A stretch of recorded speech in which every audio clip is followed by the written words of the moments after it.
السلام عليكم ورحمة الله وبركاته. ازيكم يا بنات؟ عاملين ايه؟ يا رب تكونوا بخير. النهارده هنعمله ايه الكريب اللي في الصينية، اللي هو الترند اللي طالع لكله.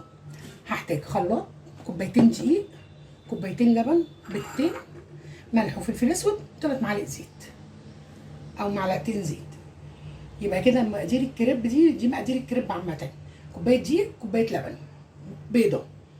يعني هم كلهم كده ايه زي بعض. هنسموا بسم الله ونبدأ. بسم الله الرحمن الرحيم.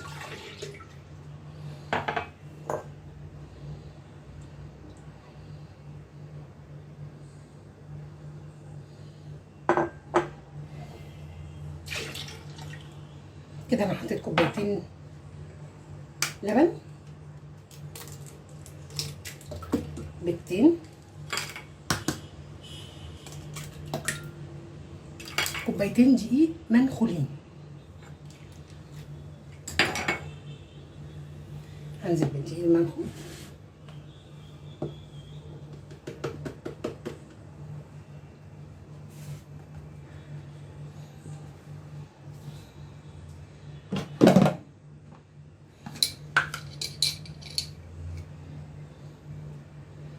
نحط ملح، نص معلقه ملح، مش ملح يعني، ورشه فلفل اسود، ومعلقتين الزيت.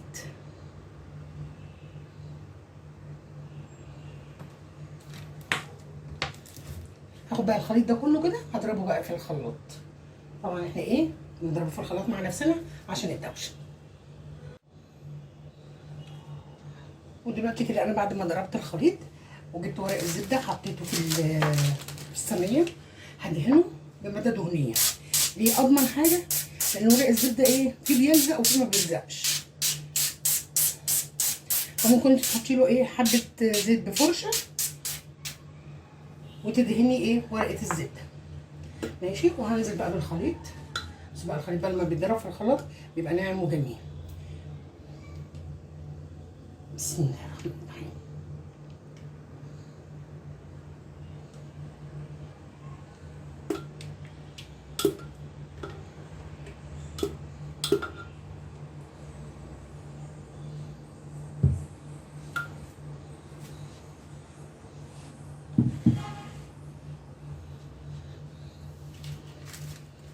هتأكد بس كده ان هو بقى في كل الجوانب، وهبتدي انزل عليه بقى ايه الحشوه بتاعتي هحضرها.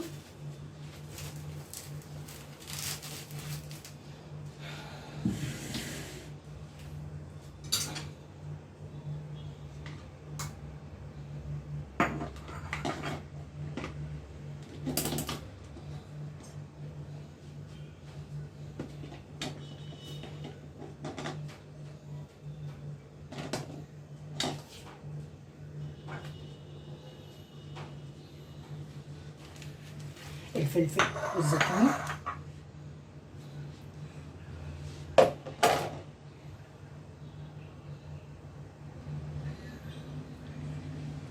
وكده هبتدي بقى انزل بالحشوه بتاعتي. هنزل بصلصه في الاول، احط كده ايه حته صلصه كده صغننه، يبقى تديني ايه طعم البيتزا.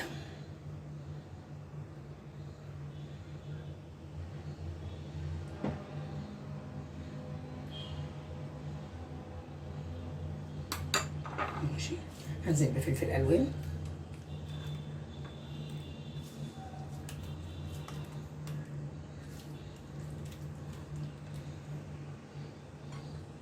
زيتون،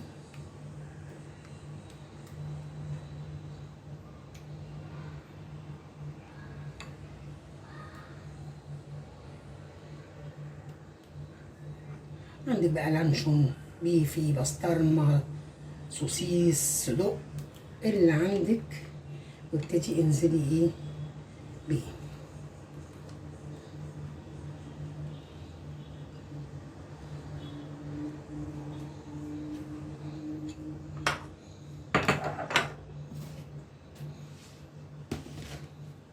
وهنزل بقى ايه بالجبنه الموزاريلا.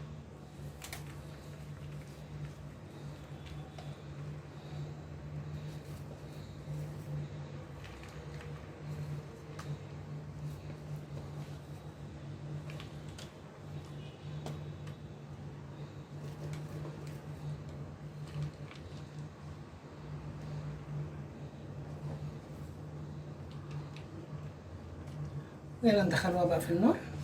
شوفوا هتاخد قد ايه. طبعا احنا مولعين الفرن من اول ما بدأنا نشتغل.